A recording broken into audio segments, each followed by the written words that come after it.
guys, welcome back to my channel. Today I'm going to be filming ranking romance book tropes. So for this video I'm using Sarah Carothi's tier list because I was looking through a load of tiers and I couldn't find any that really worked with this video, so I'm using her one. Obviously you have all heard of her and you have all probably watched that video, but if you haven't then go check out that video because that is the one that I'm using the template of. Let's get into it. So the first one is teacher student. That's rogue because I don't think I've ever read a teacher-student book, and I don't think I'd even want to if it was legal. It's weird. It is a little bit weird. I know it can be legal, I know they can be like very close in age. It's still weird. Well, I guess I have to put it in haven't read. I mean, like, I've read like in fantasy books where they are like instructing them sparring and stuff, but never like an actual like real life teacher student situation, so I guess I'm putting it in haven't read. Fake dating. I do love a bit of fake dating. It is quite overdone and like it's not one of those tropes where if there's fake dating in it I'm automatically gonna love it. There's a few tropes where if you put that in a book I will be reading that book and I will enjoy it. Fake dating can be done right, but it can also be a bit boring just because I feel like it's overdone at this point. I do usually enjoy it, I have to say. It's just moves on the story quite quickly. I feel like if you want a slow burn, maybe not, but if you're looking for their romance to move quite quickly, then fake dating does that because they're forced to do all these romantic things with each other. Sports romance. I don't think I've ever read a sports romance, which is crazy. I should probably read one. I genuinely don't think I've ever read one. Forced proximity, again, is not like if you tell me there's forced proximity I'm gonna read it, but it does usually work pretty well. Again, it's another one where it just kind of allows the romance to speed up, so like when they're roommates or when they go to the same school or something like that where they're constantly having to be together, because I do get a bit bored in romance books when the main characters have gone like 2 chapters without seeing each other. Sometimes the side characters are great, but a lot of the time I'm not here for these side plots, like get the romance going. It is usually one that I enjoy.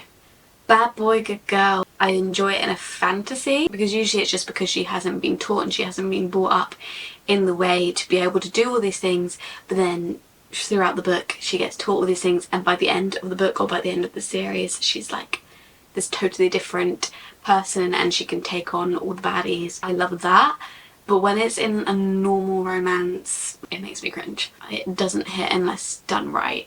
As in, it doesn't really hit unless it's a fantasy for me. In a fantasy, the girl just has a great character arc, whereas in a romance, she kind of just stays the same. I feel romance, unless you count episode, back in the day I've not read one. I'm not sure I'm really interested in reading one. I mean, that shit did hit back in the day on episode, but other than that, I don't think I'm very interested in reading one in like an actual novel. Grumpy Sunshine. I mean, we all love a bit of Grumpy Sunshine. Again, I feel like it is very overdone at this point, so it's not always gonna be great and not every book that's gonna have it is gonna be one that I'm gonna read and one that I'm gonna enjoy, but I do enjoy it, and so I think I'm gonna put it in I usually enjoy it because I do like. Beach read is Grumpy Sunshine, and that's my favourite rom-com of all. Bodyguard romance.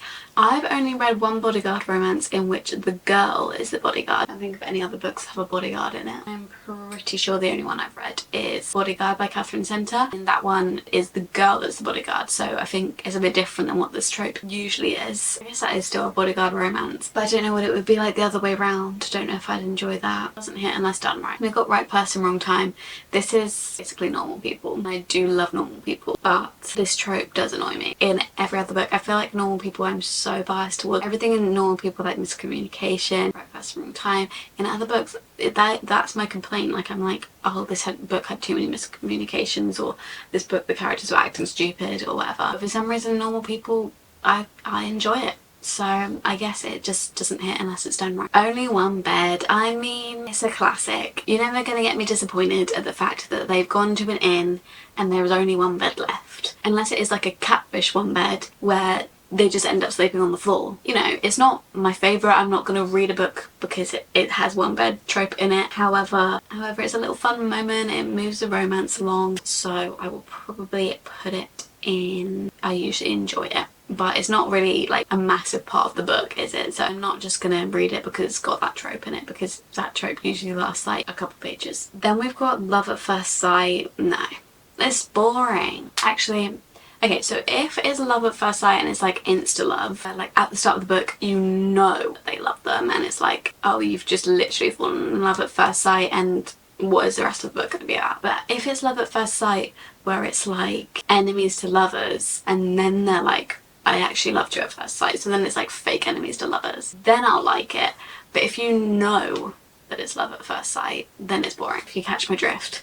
So I guess it just doesn't hit unless it's done right. Actually, this is spoilers. Okay, let me just be more vague about the book that it is. Right, so there's a book and he basically says this line to her when they meet and you don't think anything of it, and then you go forward to the end of the next book and you realise he said that because it was love at first sight, because he knew who she was. That doesn't make any sense if you don't, because I can't say the book because it's spoilers. When it's like that, love at first sight, but you don't know, then I'll like it. Usually in like fantasies, like that needs two different things, because love at first sight, get rid of it. If it's like romance book, love at first sight, insta love. Like insta love, get rid of it. But love at first sight when you don't know, can hit. I just took way too long explaining that, but if you get what I mean, you get what I mean. Love triangle, absolutely get rid of it. I'm not sure I've even ever read a love triangle book because I hate love triangles so much I avoid them, but I'm not putting it in haven't read because I've watched films with love triangles and that is enough for me to never pick up a book if I know it's a love triangle. I hate them. I guess The Inheritance Games is kind of like a love triangle. Ugh. Like, I liked the Inheritance Games, but the romance part of it I didn't really like because I hate love triangles. There is always one that you prefer and then you spend the whole book trying to get scenes with that one that you prefer, but you just end up getting scenes with the one that you don't like, and then the whole half the book is ruined because you're just getting a load of scenes with a character that you don't like and you're like, can this scene move on? When you could have just been getting double the amount of scenes with the character that you did like if it wasn't a love triangle. I hate love triangles. I could go on so many rants about how much I hate love triangles. Single parent, Ghosted. That's single parent trope. I didn't really like it because it was a single parent trope. Yeah, I don't really have much of an opinion on it. I guess I go not my fave, but also not my least fave. It's not, I don't really have much of an opinion on it. If it's in the book, it's in the book. Adds to the plot, but I don't really care. Friends to enemies to lovers. Have I read one of these? Oh yeah, I guess I actually have it here next to me because I was just talking about it. But You and Me on Vacation by Emily Henry, I guess this is friends to enemies to lovers, but they're not really enemies. But I guess that sort of plot where they're friends back in the day and then they stop being friends, then they meet again and they end up being lovers. I actually do love those books. I have read many of those books, so I do usually enjoy it, but I don't think I read any book with that trope. I'll just pop it on the end here. Age gap. I don't think I've ever read an age gap one unless you count fantasy when they're like 500 years old. Obviously, fantasies are usually like an age gap romance, but it doesn't really count because they look the same age. But I don't think I've ever read like a human age gap romance. I don't think I ever want to. I'll just put that in haven't read. But fantasy, I don't care. But if it's like a human normal romance book, then no thank you. Accidental pregnancy. I feel like I've only read one book with this trope and it was like at the end. Was it at the end? I don't know, it's just random. It doesn't really add anything to the plot. So I'm just gonna go not a vibe slash fan. I mean, I'm not gonna be like get rid of it because I mean that thing happens to people in real life. Shit happens sometimes, but I don't think it adds anything to the story ever, and I don't think I've really read much of that. Bully romance? No. Why are you getting with your bully? Like, I'm all for an enemies to lovers, but like when it's like an enemies to lovers where it's like banter with someone, not when it's like they're like calling them an ugly piece of shit. I don't think I've ever read one either, but I'm still gonna put it and get rid of it. By the way, I'm not judging you. If you would like bully romances, you like bully romances. Brother's Best Friend. I don't think I've ever read one of these. Oh, Ugly Love by Colleen Hoover. Yeah, I don't really care for it. I think it's kind of awkward. It kind of makes me cringe when they're like telling the brother, not a fan. Not a fan. Oh, Insta Love is on here. Okay, so we'll guess love at first sight. It's like he actually fell in love with her at first sight. However you don't know that. Friends with benefits to lovers. Have I ever read one of those? I'm sure I have. Here's my bookshelf, by the way. Just looking. Maybe I haven't. I feel like I probably wouldn't like that because it would just feel a bit lusty. Like, I don't like romances where it's like the whole drive of their romance is just they find the other person sexually attractive. Like, I don't like that in a romance where it's like that is the whole driving force of this relationship, and if you took that away from it, they would not be able to hold a conversation. So I feel like Friends with Benefits to Lovers would kind of give that sort of vibe. Maybe not. I feel like I definitely would have read one, but I'm gonna say not a vibe or fan, because if I can't remember the book, then I clearly didn't care that much about it. Workplace romance, I used to eat these up. I used to love these, but I haven't really read one in a long time. When I say I used to eat these up, the only one I can remember is Hating Game. But I did love the Hating Game back in the day, but they are very unrealistic. Where is your HR? I don't know, because I haven't read one in years. I feel like if I read the Hating Game now, I'd be like, ooh, it's a bit weird. I read the Hating Game when I was young and I hadn't worked in an office before, and now I've worked in an office, I'm like, that is actually really cringe. I'll probably say, yeah, not a fan. Enemies to Lovers. I mean, I wouldn't like read any book with this trope. Like, if I didn't like the plot, then I probably wouldn't. But if I didn't like the plot but you told me it was enemies to lovers, then I would probably still consider it. And I'd probably consider it a lot more than if it wasn't. I mean, it takes more than just a trope to convince me to read a book. However, that trope would definitely elevate a book in my TBR. If I had like loads of books on my TBR and you pointed to that one and was like, that's enemies to lovers, I'd probably move up to my next book to be read. Strangers to Lovers. So is that when they don't know each other at all before the book starts? I don't really know what Strangers to Lovers is, because like surely most books are Strangers to Lovers. No. I guess we just go, doesn't hit unless done right. Childhood Friends to Lovers, again, I will probably read any book with this trope. It's the complete opposite of Enemies to Lovers, but when they're like childhood friends and then you see flashbacks to them in their childhood, like when they're in like high school or something, and you see flashbacks to them, and then you're also getting the present and you're trying to work out where it all went wrong. You get to the bit where it all went wrong in the past, and then you're at the bit where it all is starting to go right in the future. I just love books that have different timelines in them. Those ones always do. Slow burn, I mean, it depends how slow. And it depends what mood I'm in. Sometimes I'm like, oh yeah, I could read a slow burn, and then sometimes I'm like, I'm bored. I need to go, doesn't hit unless done right. One of Us is Famous. Now I have read these. I'm not sure if like it makes much of a difference to me in terms of my enjoyment of the book. Obviously we've got The Bodyguard, where she says bodyguard. We've got Ghosted, Happy Ever After playlist. Yeah, not my fave, not my least fave. Doesn't really make much difference to me. I Hate Everyone in the World But You trope. It's a great trope. You can't deny it, it's a great trope. I feel like there's a theme here of like comparing it to normal romances and to fantasy romances. Like in normal romances, when the guy hates everyone, but like what reason do you have to hate everyone?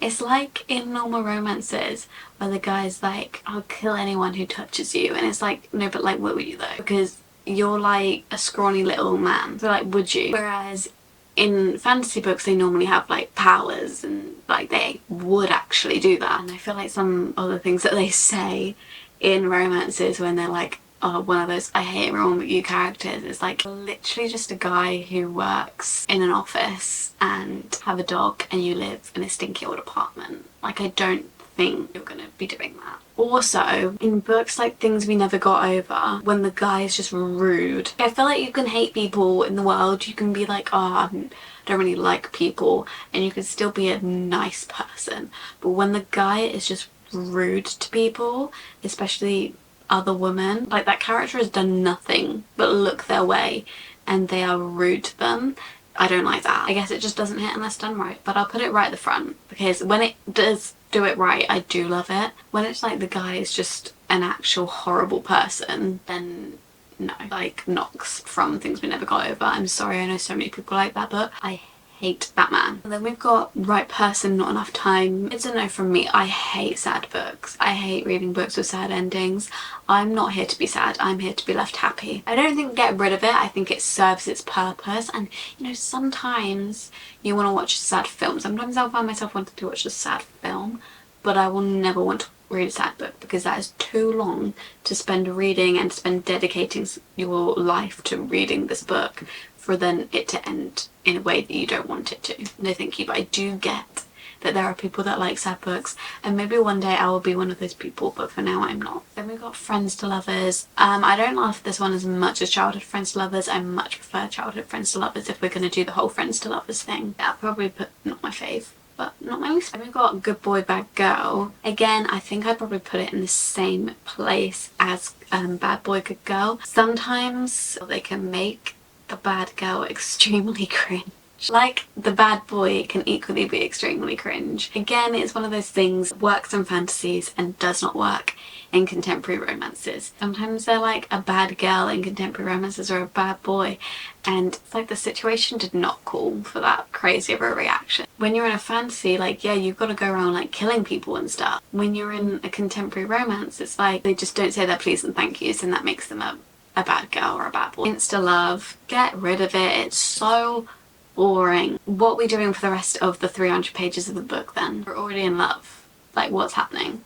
And you just know there's going to be a third act breakup because there's nothing else to create the drama and the tension. Billionaire. I've never read a billionaire one. I know everyone loves billionaire, everyone loves sports romances, and never read either of them. I can't give an opinion there. Royalty. I think I've probably read this in fantasy. I don't think I've ever read. Have I even read one in fantasy? Oh, I guess Powerless. He's a prince, and I think that is it. I guess Akhtar.